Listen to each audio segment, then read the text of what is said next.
High Meherjaan, নমস্কার বন্ধুরা, কেমন আছেন? আশা করছি ভালোই আছেন, তাই তো? আচ্ছা, ভিডিওটা শুরু করার আগে বলে দিই যে আপনাদের যদি আমার ভিডিও ভালো লেগে থাকে আপনারা কিন্তু একটাই কাজ করবেন, সেটা কি লাইক শেয়ার সাবস্ক্রাইব দ্বারা আগে আরও পৌঁছে দেবেন ভিডিওটাকে, যাতে আরও বন্ধুদের ভালো লাগতে পারে বা তারা আমার কথাগুলো বুঝতে পারে। আচ্ছা, আপনারা তো দেখেই নিয়েছেন যে আজকে আমি ভিডিওর টপিকটা কি রেখেছি, যে মূর্খের স্বর্গবাস, তাই তো? এবার আমি এই টপিকটা মানে এটার মানেটা কি বোঝাচ্ছে, মূর্খের স্বর্গবাস মানে কি?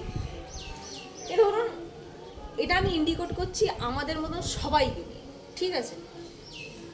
আমরা না জীবনে আমাদের পুরো জীবনটাই ভ্রান্তি, তার মধ্যে আবার আমরা কিছু ভ্রান্তি নিজেদের মধ্যে না অ্যাডাপ্ট করে নিই। এক তো আমাদের জন্মটাই ভ্রান্তি, মিথ্যা, তার উপর আমরা যা কিছু বলি, যা কিছু শুনি, যা কিছু খাই, যা কিছু দেখি, যা কিছু সবটাই না একটা ভ্রান্তি, আই ওয়াশ জাস্ট। কিন্তু তবুও আমরা না সেগুলোকে মানে একেবারে সত্যি ভেবে নিজেদের জীবনযাপন করি, প্রতিনিয়ত করে যাচ্ছি। ঠিক এই বিষয় তাই আমি নিজেদেরকে মানে আমাদের পুরো মানব জাতিকে মূর্খ নামটা দিয়েছি, মূর্খের স্বর্গবাস। আমরা প্রতিনিয়ত যা কিছু দেখি সেটাকে আমার সত্যি মনে করি, সত্যি মনে করে আমরা মনে করি যে আমরা কি ভালো একটা স্বর্গের মতন মানে পৃথিবীতে বাস করছি। আদৌ ব্যাপারটা তা নয়। এবার ব্যাপারটা কীরকম আপনারা হয়তো ভাবছেন। দেখুন, আপনার আত্মীয় পরিজন, আপনার বাবা মা, আপনার বউ, আপনার বাচ্চা, আপনার হাজব্যান্ড, আপনার বয়ফ্রেন্ড, গার্লফ্রেন্ড, বন্ধুরা, যাই হোক না কেন, তারা দেখবেন আপনাকে নিয়ে না ভীষণ কনসার্ন, এত কনসার্ন কি মানে আপনি ভাববেন বাবা এত কনসার্ন, সত্যি তাহলে মানুষটা আমাকে ভীষণ ভালোবাসে, আমার জন্য এত কিছু করছে, সব কিছু করাটা কি মিথ্যে? না, সব করাগুলো সত্যি, কিন্তু সেই করাগুলো যে করছে সে কিন্তু সত্যি না। কারণ সে যেটা করছে সেই কর্মটা তার একটা বিন্দু থেকে উঠে আসছে, তার ভেতরের একটা বিন্দু থেকে সেই কর্মগুলো বেরিয়ে আসছে। আর সেই বিন্দুটা কি?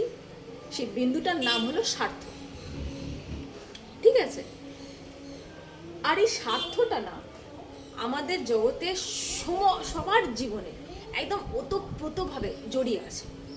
এমনই স্বার্থ, কারণ আমরা মূলত স্বার্থপর জীব, আমরা বেসিক্যালি স্বার্থপর জীব। এটা যেমন সত্যি, আমরা হয়তো অনেকে মানবো না, আপনাদের মধ্যে অনেকে হয়তো কতটা মানবে না, আমার তো কোনো স্বার্থ নেই, বাবা আমার বউ, আমার বাচ্চা, আমার বাবা মা, আমি তো করছি, আমি তো ভালোবাসি, আমি তাই করছি। না, শুধু ব্যাপারটা ভালোবাসছেন বলে করছেন না, সেখানে আপনার স্বার্থ জড়িয়ে আছে। ঠিক তেমনই আপনার অপোজিটে যে আছে বা যারা আছে তারাও কিন্তু আপনার প্রতি যে কনসার্ন দেখায়, থেকে কনসার্ন দেখায়, তাদের মধ্যে মানে ভালোবাসা উঠলে ওঠে, বা আপনি সেই ভাবেন যে মানে ভালোবাসার দোহাইতেই মানে সমস্ত কিছু কাজ আপনার জন্য করে থাকেন তারা। একেবারে ব্যাপারটা তার। যেমন কি মনে করুন আপনি হয়তো বাড়িতে প্রধান গৃহকর্তা, ঠিক আছে, আপনার টাকায় ঘর চলছে। এবার আপনি দেখবেন আপনার ওয়াইফ হোক বা আপনার মা হোক অফিস থেকে ফেরার পর আপনাকে ভালো কিছু জিনিস করে খাওয়াচ্ছে বা আপনার মুখের সামনে খাবার দাবার তৈরি করে দিচ্ছে। আপনি ভাববেন কি যে না, ওরা তো আমাকে ভালোবাসে, আমার মা আমাকে প্রচণ্ড ভালোবাসে, আমার বউ আমাকে প্রচণ্ড ভালোবাসে, সেই জন্যে সে আমার খেয়াল রাখে, আমার যত্ন করে। ব্যাপারটা তা না, ব্যাপারটা একদমই তা না। ভালোবাসা এখানে কিছু নেই, এখানে শুধু আছে আদান প্রদান, দেওয়া নেওয়া। আপনি চাকরি করছেন, মোটা টাকা কামাচ্ছেন, বাড়িতে সেই টাকাটা আনার ফলে সেই টাকা দিয়ে সংসারটা চলছে, সকলের সব যাবতীয় আবদার বা প্রয়োজনীয় জিনিসের মানে চাহিদা মিটছে, জাস্ট বিকজ অফ ইউ। আপনি ইনকাম করে নিয়ে আসছেন, সেই টাকায় ওদের খরচাটা চলছে, তাই আপনাকে তারা অপোজিটে মানে বিপরীতে আপনাকে তারা এটা দিচ্ছে। আপনি টাকা আনা বন্ধ করে দিন, দেখুন কদিন দেয় আপনাকে, ছোট্ট একটা প্রয়োগ করুন না। এইরকমই আপনি যতদিন আপনার ওয়াইফকে খাওয়াবেন, আপনি যতদিন আপনার ওয়াইফের দায়িত্ব নিয়ে আছেন, মোটা মোটা টাকা তাকে দিচ্ছেন, তাকে গয়না গড়িয়ে দিচ্ছেন, তাকে শাড়ি কিনে দিচ্ছেন, ততদিন বাড়িতে একটা শান্তির মহল আছে। আপনি 5-6 বার দেবেন না, না দিয়ে দেখুন ঘরে অশান্তি কাকে বলে, তুমুল চড়ে যাবে।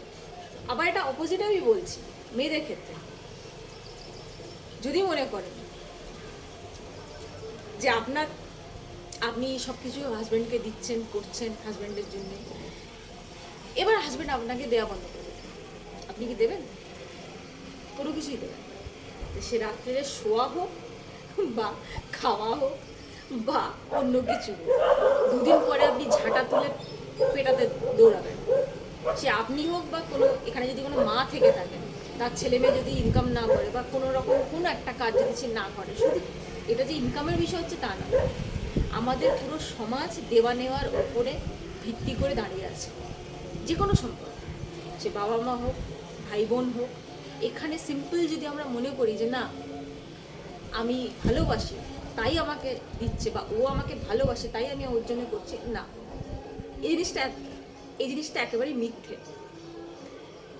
আপনারা প্রায় দেখবেন, হয়তো আপনার একটা অ্যাক্সিডেন্ট হলো বা কোনো কিছু একটা হয়তো কেটে গেল বা কিছু একটা অঘটন ঘটেছে, সেই সময় আপনার আত্মীয় পরিজনেরা আসবে আপনার কাছে আর খুব মানে হাউতাশ প্রকাশ করবে যে বাবা বাছা তোর এরকম হয়ে গেল, আরে তোর এখানে এতটা কেটে গেছে, কেউ কেউ তো কেঁদেও দেবে।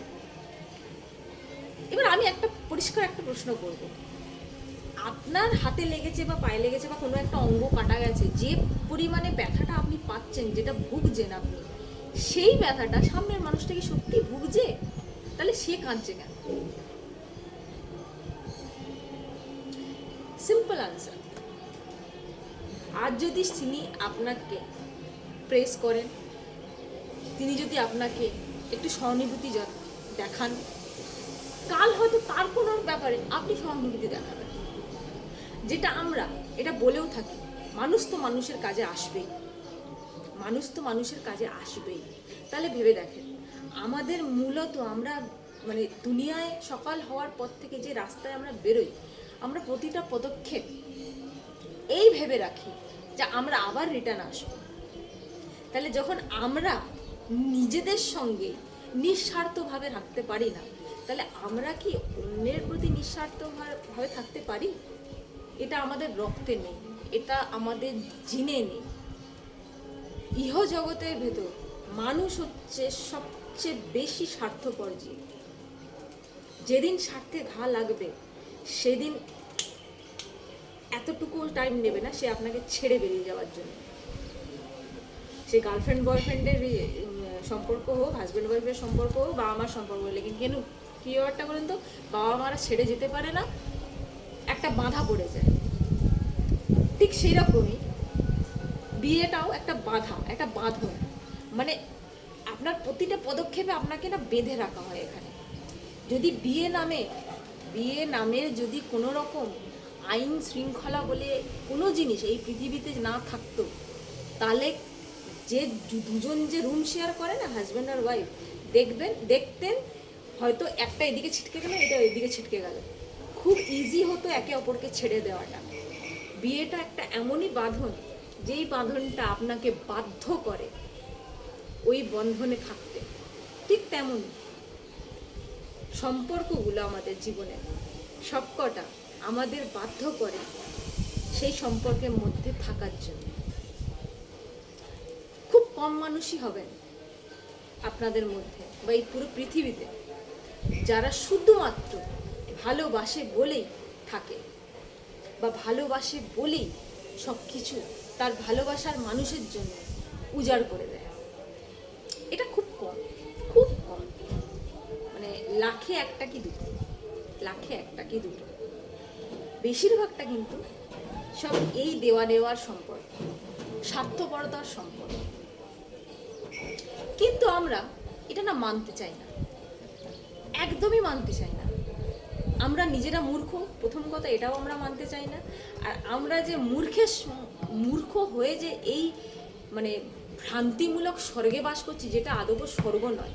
এখানে প্রতিনিয়ত কম্পিটিশন লেগে আছে, এখানে প্রতিনিয়ত মার কাট লেগে আছে, এখানে প্রতিদিন একে অপরের যদি পারে সে খুন করে বেরিয়ে যাবে নিজের প্রোগ্রেসের জন্য। এই রকম জীবনে আমরা বসে থাকি, এই জগৎটাকে আমরা বলে থাকি বা আমরা ভেবে থাকি আমাদের স্বর্গ। এই ভিডিওটা তাদের জন্য, তাদের চোখ খোলার জন্য, যারা সব কিছুকে স্বর্গ বলে মনে করেন। স্বর্গ একদমই নয়। এই ভুল ধারণাগুলো নিজেদের মধ্যে থেকে বাইরে বের করে দিন, স্বীকার করুন, অ্যাকসেপ্ট করুন যে হ্যাঁ, আমার সঙ্গে তোমার সম্পর্ক স্বার্থের জন্য। বা আজ আমি এক জায়গায় কাজ করছি, চাকরি করছি, কেন করছি? আমি ভালো টাকা মাইনে পাচ্ছি, যেদিন আমি এখান থেকে অন্য জায়গায় বেটার পাবো আমি সেখানে চলে যাব। পরিষ্কার কথা, কোনো লুকোনো চুরোনো ব্যাপার নয় যে হ্যাঁ এখানে আমি মালিককে ভালোবাসি তাই আমি এখানে পড়ে আছি। না, আমি অন্য জায়গায় যদি বেটার পজিশন, বেটার টাকার অফার পাই, অবশ্যই আমি যাবো। আর এটা সবাই গিয়ে থাকে।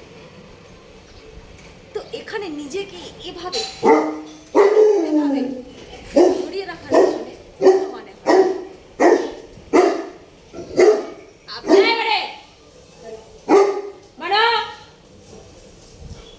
সরি, আমার এই ভিডিওটা এই পর্যন্ত রাখছি। আশা করছি যে আপনারা বুঝে গেছেন আমি কি বোঝাতে এসেছি। আমরা হচ্ছে সকলে একটাই মূর্খ, আমরা মূর্খের দল, মূর্খের দল। আর আমাদের এই জগৎ হচ্ছে স্বর্গ। আমরা প্রতিনিয়ত মূর্খ হয়ে স্বর্গে বাস করছি। এই স্বর্গ থেকে বাইরে বেরোন আর নিজেকে মূর্খ থেকে বাইরে বের করুন। আপনি মূর্খ নন। বোঝালাম? কতটুকু আপনারা বুঝেছেন আমি জানি না, তবে আমি পুরোপুরি চেষ্টা করেছি। আসি তাহলে।